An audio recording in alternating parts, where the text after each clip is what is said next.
শ্রেণীর মানুষ আমাদের যুবকদেরকে, আমাদের সন্তানদেরকে ধ্বংস করে, শুধু নষ্ট করে না, ধ্বংস করে। ধ্বংস কই শ্রেণীর মানুষ? 1 নাম্বার।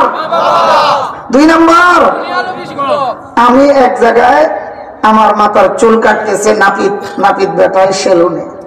আমার পাশের চেয়ার খালি, এক মহিলা বোরকা পরিহিত অবস্থায় তার 1.5-2 বছরের ছোট্ট একটা বাচ্চা রাইনা বসাইছে চুল কাটার জন্য।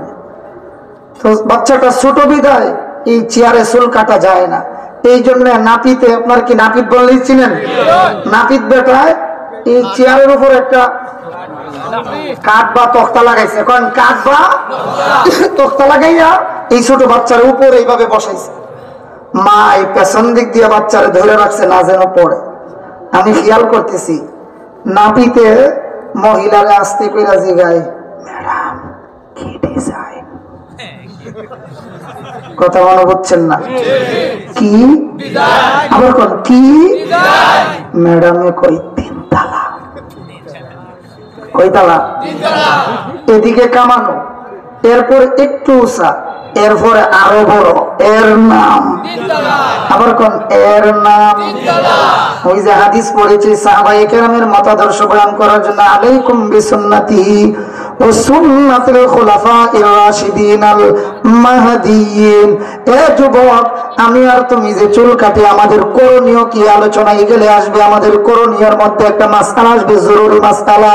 চুল কাটার পদ্ধতি কি? আজকাল আমাদের সমাজের যুবকের আলহামদুলিল্লাহ মসজিদে গেলে অনেক যুবক পাওয়া যায় আমার চেয়ে সুন্দর করে নামাজ পড়তে পারে। আলহামদুলিল্লাহ জোরে কও। আমি একদিন আমার মসজিদের বারান্দায় বসে বসে বিশ্ববিখ্যাত ফতোয়ার কিতাব ফতোয়া আলমগীরি মুতালা করতেছিলাম। আমি যেই জায়গাটা মুতালা করতেছি এই জায়গাটা হলো নামাজে সূরা কেরাত পড়ার পদ্ধতি কিভাবে পড়তে হয় এই নিয়া।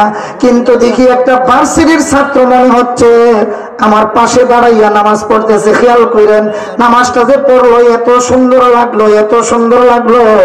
এর নামাজের পরে আমি ডাক দেই না, জিগাইলাম বাজান তুমি কি করো? কই হুজুর ঢাকা ভার্সিটির ছাত্র আমি।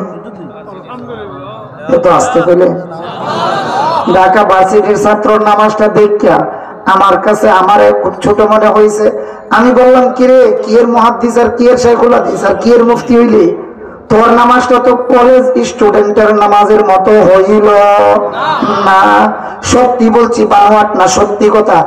এর নামাজ দেখা আমার নামাজটা আরো সুন্দর করার মতো স্পৃহা আমার ভিতরে জাগছে। আলহামদুলিল্লাহ। এক নামাজের একটা পদ্ধতি দেখাই না, কষ্ট হয়ে যাবে? নামাজ পড়ে আমার সামনে দাঁড়াইছে পাশে, আল্লাহু আকবার, সুবহানাল্লাহ বিহামদিকা তাবারাক ইসমুকা ওয়া তাআলা জাদ্দুকা ওয়া লা ইলাহা গায়রুক।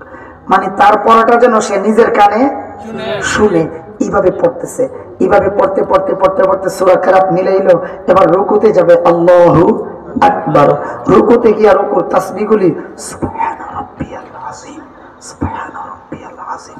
মানে আমার একবার তাক লাগাই দিছি, এত সুন্দর করে সে নামাজটা পড়লো। আমি এই সময়ে ফতোয়ার কিতাবের যেই জায়গাটা পড়তেছিলাম একটু খেয়াল করে শুনেন। এইটা বলার আগে আমরা কেরাত পড়ার 3টা পদ্ধতি, আমার যেখানে যে বিষয় দেখ আমি প্রত্যেক মাহফিলই চেষ্টা করি অন্তত এই মাসআলাটা বলার জন্য। আর আমার তো বিষয়ের সাথে সাহাবায়ে কেরাম আদর্শের সাথে মিলাইয়েই বলা হচ্ছে, একটু খেয়াল করেন। নামাজে আমরা কেরাত পড়ি সাধারণত 3 ভাবে। বলেন কই ভাবে? আলহামদুলিল্লাহি রাব্বিল আলামিন, এমন জোরে জোরে পড়িও ইমাম সাহেব। একা একা নামাজ পড়লে আলহামদুলিল্লাহি রাব্বিল আলামিন আর রাহমানির রহিম। এখানে মাসআলা অনেক লম্বা আছে। ঘরে পড়লে আর মসজিদে পড়লে, যদি একা একা পড়েন মসজিদে পড়লে উত্তম আস্তে পড়া, মসজিদে পড়লে উত্তম আস্তে পড়া। একা একা যদি পড়েন, বাড়িতে পড়লে উত্তম জোরে পড়া। কারণ বাড়িতে যদি আপনি পড়েন জোরে, তাইলে আপনার দেখা দেখি আপনার বাড়ির আরো মানুষ নামাজি যারা আছে তারা নামাজ পড়বে। তারা বিভিন্ন কাজে লিপ্ত থাকলে আপনার সূরা কেরাত শুই না, এরা এই বিভিন্ন অন্যান্য কাজ বাদ দিয়া নামাজের দিকে রত হবে। এই জন্য একা পড়লে ইখতিয়ার, তবে মসজিদে পড়লে আস্তে পড়া উত্তম। একা একা বাড়িতে পড়লে জোরে পড়া উত্তম, আসতে পড়লেও নামাজ হবে। ওকে, এখন খেয়াল করেন, এই দ্বিতীয়ত আমরা কেরাত পড়ি এইভাবে, মানে নিজের কানে যেন নিজে শোনা যায়। কয়টা গেল? 2। 3 নাম্বার, এটা খেয়াল করেন,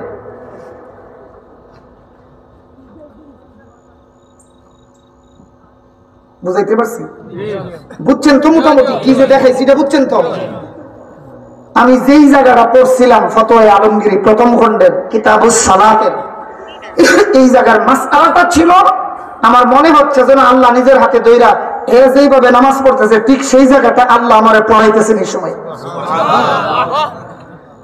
বিশ্ববিখ্যাত ফতোয়ার কিতাব ফতোয়া আলমগীরি এর প্রথম খণ্ডে উল্লেখ করা হয়, প্রথম যে পদ্ধতি দেখাইলাম কেরাত পড়ার, এইটাকে ফুকাহায়ে কেরামদের পরিভাষায় বলা হয় জোরে পড়া। বলেন, প্রথম যেটা দেখাইলাম এটাকে বলা হয়।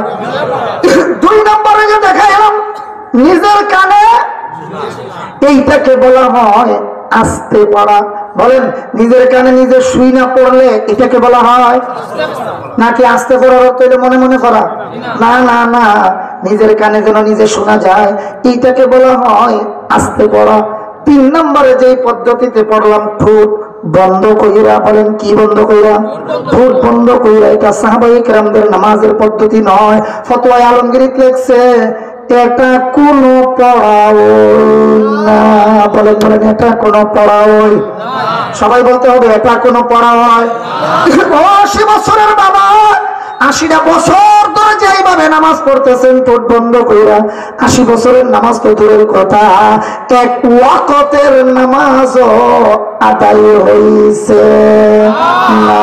কারণ কি, ঠোঁট বন্ধ কইরা যখন পড়া হয়, আমরা যখন স্কুলে যাইতাম মাস্টার সাহেব আমরা কষ্ট করে পড়াইতো 1 2 3 1 2 3 4 ক খ গ ঘ সরে অ সরে আ। আপনারা বুঝে থাকলে বলবেন, প্রত্যেকটা অক্ষরের উচ্চারণের নির্ধারিত জায়গা আছে কি না? বাংলার বেলায় যেমন আছে, ইংরেজির বেলায় আছে, অঙ্কের বেলায় আছে, আরবির বেলায় মনে নাই, আরবির বেলায় আছে। এটাকে বাংলায় বলা হয় উচ্চারণ স্থল। বলেন বলেন, বাংলায় বলা হয়। আর আমরা মাদ্রাসা গলিতে বলা হয়, রানাফিল মাদ্রাসায় যে নুরানি বিভাগ আছে ওইখানে গেলে দেখবেন আরবি কয়, আরবিতে কয় মাখরাজ। বলেন, আরবিতে কয়, আবার কোন আরবিতে কয় মাখরাজের বাংলা হরফ উচ্চারণের স্থান, হরফ উচ্চারণের স্থান।